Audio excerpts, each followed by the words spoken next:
Zona horor. Pesugihan di balik gemerlap Jember.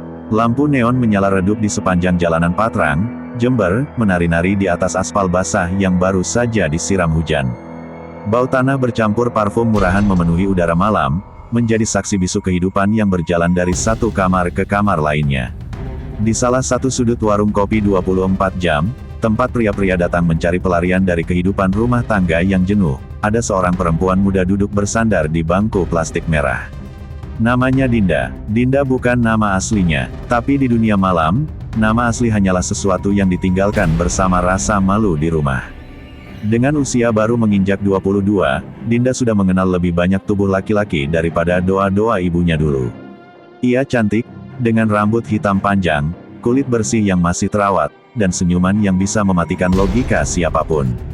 Tapi di balik senyuman itu, matanya selalu menyimpan pertanyaan, sampai kapan aku begini? Lahir dari keluarga sederhana, Dinda hanya sempat sekolah sampai kelas 2 SMA. Ayahnya pergi entah kemana, ibunya meninggal karena penyakit ginjal yang tak pernah sempat ditangani karena kemiskinan. Setelah tinggal dari satu rumah kerabat ke rumah lainnya, Dinda menyerah pada dunia. Ia bertemu seorang mucikari yang menjanjikan, pekerjaan cepat dengan uang banyak, dan sejak itu, malam-malamnya mulai terisi lelaki dan bayaran. Tapi Dinda berbeda dari kebanyakan PSK lain. Ia tak boros, uangnya disimpan. Mimpinya sederhana, punya rumah kecil, warung kopi sendiri, dan hidup tenang tanpa harus menjual tubuh. Namun, makin lama ia bekerja, makin ia sadar, uang yang dikumpulkan selalu habis untuk biaya sewa kamar, potongan dari mucikari, dan kadang, obat penghilang rasa bersalah. Sampai suatu malam, semuanya berubah. Seorang pelanggan tua datang. Wajahnya asing, perawakannya kecil tapi matanya tajam. Ia tidak menyentuh Dinda seperti lelaki lain. Ia hanya memesan kopi dan mengajaknya bicara. "Kamu pintar menyembunyikan kesedihan, nak," katanya sambil menatap langit-langit warung. "Tapi saya tahu, kamu ingin keluar dari kehidupan ini, kan?" Dinda tersenyum hambar. "Kalau punya uang banyak, siapa yang mau tetap begini?" Pria itu tertawa kecil. "Saya pernah melihat perempuan sepertimu. Cantik, muda, dan putus asa. Beberapa dari mereka sekarang kaya. Mobil, rumah, toko emas. Tapi semua itu datang bukan dari kerja keras, melainkan dari janji. Janji, pesugihan, nak, di Gunung Argopuro. Ada tempat di sana, kalau kamu tahu jalan dan tahu syaratnya, kamu bisa minta apapun. Tapi semua itu ada bayarnya." Dinda menahan tawa. "Kamu bercanda." Wajah pria itu langsung serius. "Saya tidak main-main. Kamu bisa cari tahu sendiri. Tanya saja tentang Bu Gendis di pinggir hutan. Tapi ingat, setiap kekayaan ada tumbalnya. Bukan cuma darah, kadang nyawa orang yang kamu sayangi." Pria itu pergi setelah meninggalkan uang lebih dari cukup untuk sekadar kopi dan rokok. Dinda mengira itu hanya omong kosong orang tua kesepian. Tapi kata-kata itu terus menggema di kepalanya. Malam-malam berikutnya, ia mulai bertanya-tanya, apakah benar ada jalan pintas menuju kekayaan? Apakah harga dari semua ini akan sepadan dengan hidup yang lebih layak? Dan untuk pertama kalinya dalam hidupnya, Dinda merasa penasaran bukan pada pria atau uang, tapi pada sesuatu yang lebih gelap, lebih dalam.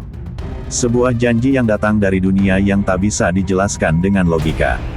Dari balik kaca warung, hujan kembali turun. Tapi malam itu terasa berbeda. Di balik suara gerimis, Dinda merasa ada sesuatu yang memanggilnya, dari arah hutan. 3 hari setelah pertemuan dengan pria tua itu, rasa penasaran Dinda berubah menjadi obsesi. Ia tak lagi merasa tenang saat melayani pelanggan. Setiap tatapan pria, setiap sentuhan tangan asing di tubuhnya, terasa semakin kosong. Hatinya seolah terus memanggil-manggil nama yang belum pernah ia kenal sebelumnya, Bu Gendis. Pada malam keempat, setelah pelanggan terakhir pulang dan warung mulai sepi, Dinda mengendap keluar. Ia naik ojek ke arah pinggiran Jember, menuju desa kecil bernama Klungkung, yang berbatasan langsung dengan lereng hutan Gunung Argopuro. Konon, disitulah Bu Gendis tinggal, seorang perempuan tua yang tak menua dan dikenal bisa membuka gerbang ke dunia gaib. Sopir ojek yang mengantarnya tampak enggan bicara saat Dinda menyebut nama itu. "Bu Gendis, kamu mau apa ke sana?" tanya si sopir lirih. "Mau minta petunjuk hidup," jawab Dinda singkat. Lelaki itu menoleh cepat, lalu berbisik, "Jangan main-main sama dia, Mbak. Sudah banyak yang hilang akalnya karena ambisi. Hati-hati. Namun Dinda hanya tersenyum kecil. Rasa takutnya sudah tertutupi oleh keinginan untuk mengubah hidup. Ia tidak peduli lagi dengan nasihat, apalagi omongan orang kampung. Sampai akhirnya mereka tiba di sebuah rumah tua berdinding kayu yang dipenuhi sulur tanaman liar. Halamannya gelap, hanya diterangi lampu minyak yang tergantung di bawah atap anyaman bambu. Rumah itu tak besar, tapi terasa hidup, seolah napasnya berasal dari dalam tanah. Dinda mengetuk pintu perlahan. Tak lama, suara perempuan tua terdengar dari balik tirai, "Masuk saja, Dinda." Dinda terkejut. Ia belum memperkenalkan diri. Di dalam, ruangan itu penuh bau dupa dan bunga melati. Dindingnya dipenuhi foto-foto orang dengan mata tertutup, dan di tengah ruangan ada kendi besar berisi air keruh yang memantulkan bayangan wajahnya. Bu Gendis duduk bersila di tikar, mengenakan kebaya hitam dengan rambut panjang beruban yang diikat ke belakang. Tatapannya tajam dan lembut sekaligus.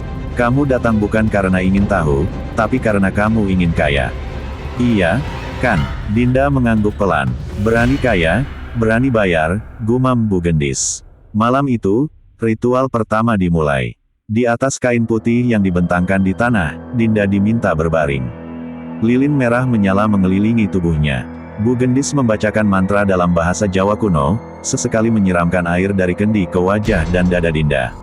Mata Dinda terasa panas, jantungnya berdetak tak beraturan. Tiba-tiba ia melihat sesuatu. Bayangan hitam menjulur dari langit-langit, membentuk wujud menyerupai wanita berambut panjang dengan wajah yang tertutup kain putih. Sosok itu tak berbicara, hanya menunjuk langsung ke dada Dinda, lalu menghilang. Saat sadar, ritual sudah selesai. Tubuhnya dingin seperti habis keluar dari sumur. Bu Gendis memberinya sebuah kalung hitam dengan batu merah di tengahnya. "Mulai malam ini, kamu tak akan pernah kekurangan uang. Tapi ingat, setiap tahun, satu orang yang mencintaimu akan mati. Kalau kamu tak punya siapa-siapa lagi, yang terakhir adalah dirimu." Dinda menelan ludah. Ia tak tahu harus merasa senang atau takut. "Tapi aku bisa berhenti kalau mau, kan?" Bu Gendis menatapnya tajam. "Pesugihan bukan kontrak, Dinda. Ini takdir yang kau peluk sendiri. Sekali masuk, tak bisa keluar, kecuali kau ganti dirimu dengan tumbal." Dinda berdiri pelan, menggenggam kalung itu erat-erat. Ia keluar dari rumah Bu Gendis dalam diam. Langit masih gelap, tapi di dalam pikirannya, cahaya uang dan harapan akan hidup baru mulai menyala terang. Ia tidak sadar, bahwa di balik semua yang tampak seperti anugerah, sebuah kegelapan mulai menunggu untuk mengambil apa yang paling ia miliki. Sejak malam ritual di rumah Bu Gendis, segalanya berubah dalam hidup Dinda. Dalam waktu sepekan, keberuntungan seolah menghujaninya tanpa henti. Pelanggannya mendadak naik kelas, pejabat lokal, pengusaha, bahkan aparat keamanan. Uang datang bukan dalam bentuk lembaran lusuh, melainkan gepokan yang diselipkan dalam amplop coklat. Ia pindah dari kamar kos sempit ke apartemen kecil yang disewanya di daerah elit. Ia membeli sepeda motor matic baru dan selalu memakai perhiasan emas di leher dan pergelangan tangan. Di tempat kerja, para PSK lain mulai membicarakannya dengan campuran iri dan kagum.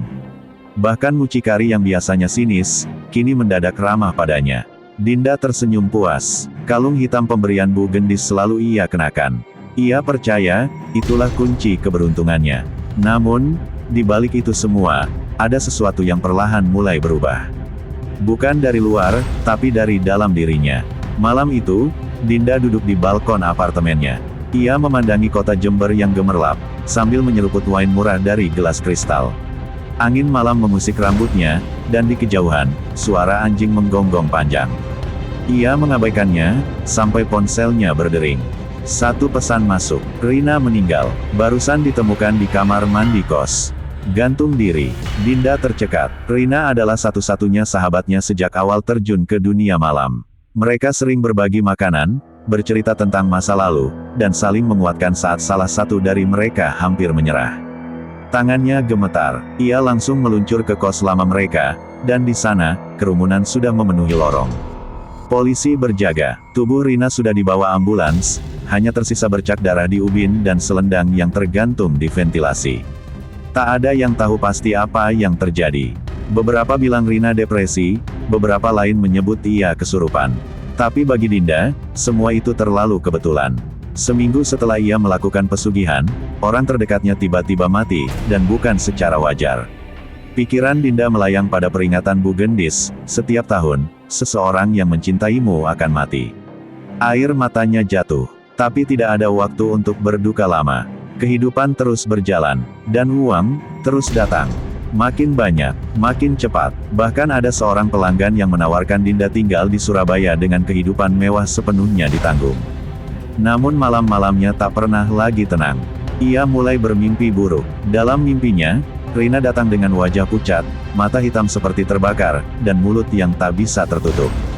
Di belakang Rina, berdiri sosok wanita berjubah putih dengan rambut menjuntai hingga lantai. Sosok itu tidak bergerak, hanya menatap Dinda dalam diam. Setiap kali Dinda bangun, tubuhnya penuh keringat dan lehernya terasa seolah dicekik. Di siang hari, ia mencoba menenangkan diri, berbelanja, ke salon, pergi karaoke. Tapi tiap kali ia tertawa, dalam hatinya selalu muncul rasa bersalah yang menekan seperti batu besar di dada.